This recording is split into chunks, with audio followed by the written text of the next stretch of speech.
Taiwan is perhaps the most sensitive flashpoint between the US and China. Some experts warning that Beijing's use of force to claim what it sees as its rightful territory is drawing closer. Chairman Xi Jinping has made it a priority for Beijing, which hasn't ruled out the use of force, a decision that could cost thousands of lives for China, Taiwan, and America. A war game from the Center for Strategic and International Studies begins with a Chinese missile barrage against Taiwan's military in 2026, destroying much of its air force and navy, followed by an amphibious invasion across the Taiwan Strait.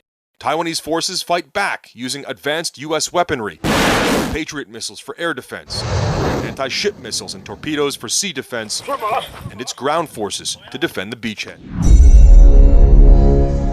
Percayakah sahabat bahwa perang di Taiwan tidak akan diserang sekarang oleh Tiongkok dalam waktu dekat? Karena Tiongkok bisa kalah karena Tiongkok tidak independen energi. Apakah Indonesia sadar bahwa sesungguhnya Indonesia lah pemain penting di antara keduanya? Bisakah Indonesia menjadi seperti Venesia yang menjadi kaya karena pintar memanfaatkan perang antara Yunani dan Romawi? Indonesia harusnya bisa mencontoh Venesia di abad 12 tersebut, di mana setelah perang yang dimenangkan oleh Yunani, Venesia ekonominya meroket dan menjadi negara kaya dalam waktu singkat. Indonesia mengapa harus meniru Venesia? Karena kita memanfaatkan beberapa lokasi strategis kemaritiman wilayah perairan Indonesia untuk bermain di antara dua raksasa Tiongkok Amerika dan menjadikan keduanya bergantung pada Indonesia. Sungguh hal ini memerlukan permainan cantik bernegaranya. Kembali ke perang Taiwan dengan Tiongkok.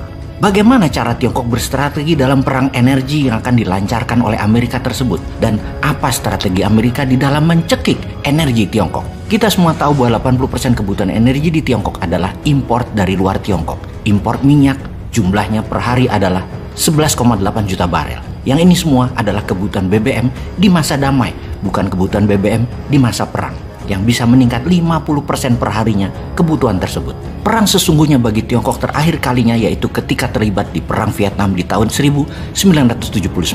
Di mana kalau perang Taiwan terjadi sekarang ini merupakan bukti yang valid akan kekuatan militer Tiongkok, benar combat ready dan strategi perang militernya mumpuni, termasuk penyediaan BBM-nya di luar kerumitan perang lainnya. Tiongkok yang rakyatnya 1,4 miliar manusia tetap perlu BBM. Pabrik-pabrik perlu BBM dan semua peralatan perangnya perlu BBM yang harus mereka penuhi terlebih dahulu. Pertanyaannya, dari mana saja sumber BBM tersebut bagi Tiongkok? Ada 6 negara top penyuplai BBM ke Tiongkok. Nomor 1 adalah Saudi dengan 17,4%, Rusia 16,6%, Irak 10,2%, Oman 8,8%, Angola 7,5%, dan Kuwait 6,3%. Dan ini merupakan hampir 60% dari impor Tiongkok datang dari negara Asia sisi barat. Sisanya dari mana? Sisa BBM disuplai oleh Amerika dan mitra sekutu Amerika atau West Allies Country. Lalu ada pertanyaan penting, bagaimana BBM ini mencapai Tiongkok? Atau lewat mana jalur distribusi BBM ini ke Tiongkok?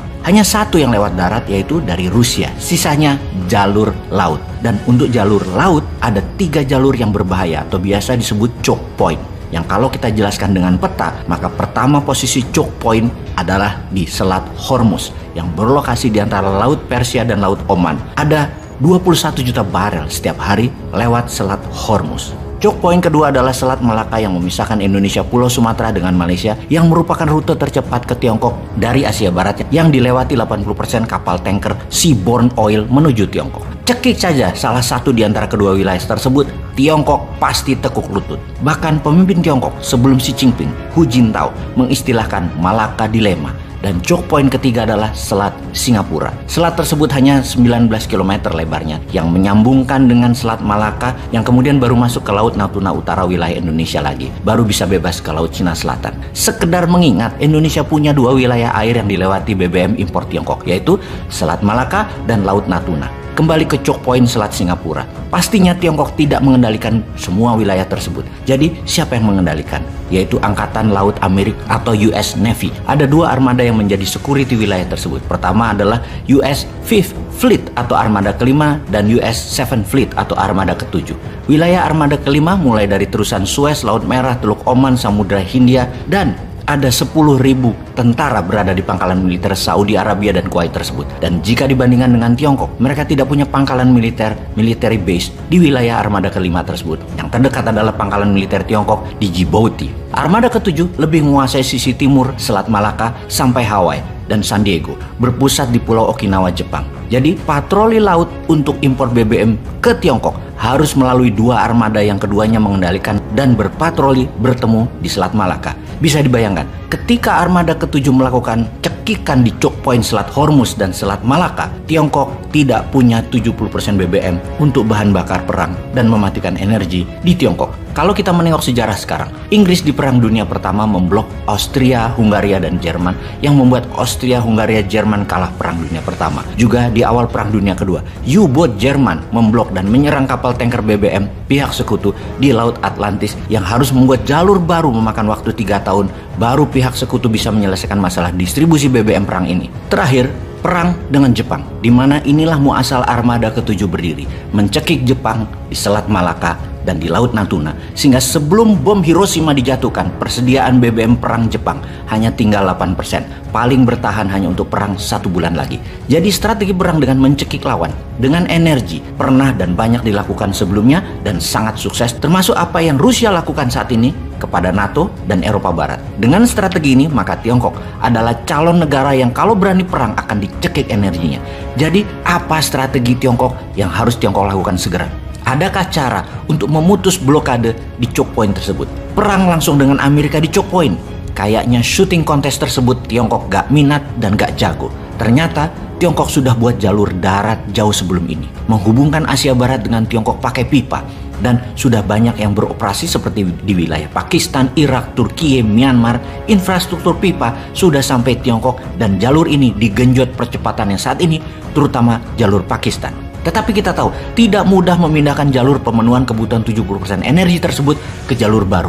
Bahkan memindahkan semua. Dari Rusia pun hanya bisa memenuhi setengahnya dan itu pun memakan waktu 5 tahunan lagi baru selesai. Ada strategi ketiga, di mana Tiongkok cuek aja, tetap serang Taiwan karena cadangan energi mereka sudah cukup sampai 9 bulan kebutuhan Tiongkok. Dan serang Taiwan dengan cepat selesai dalam 3 bulan, yang kalau Amerika melakukan cekikan, bukan Tiongkok saja yang lapar, tapi dunia ikut lapar. Dan ekonomi dunia bisa melambat berputar atau bahkan berhenti sama sekali karena kebutuhan manufaktur dunia, kebutuhan ekonomi dunia, Tiongkok menguasai 60%-nya. Beranikah Xi Jinping melakukan hal itu? Indonesia, bagaimana jadinya kalau scan? Ambil peluang ini, ikuti Bosman Tour 2023. Solo, Malang, Tangerang, Road to Billionaire. Selamat bergabung.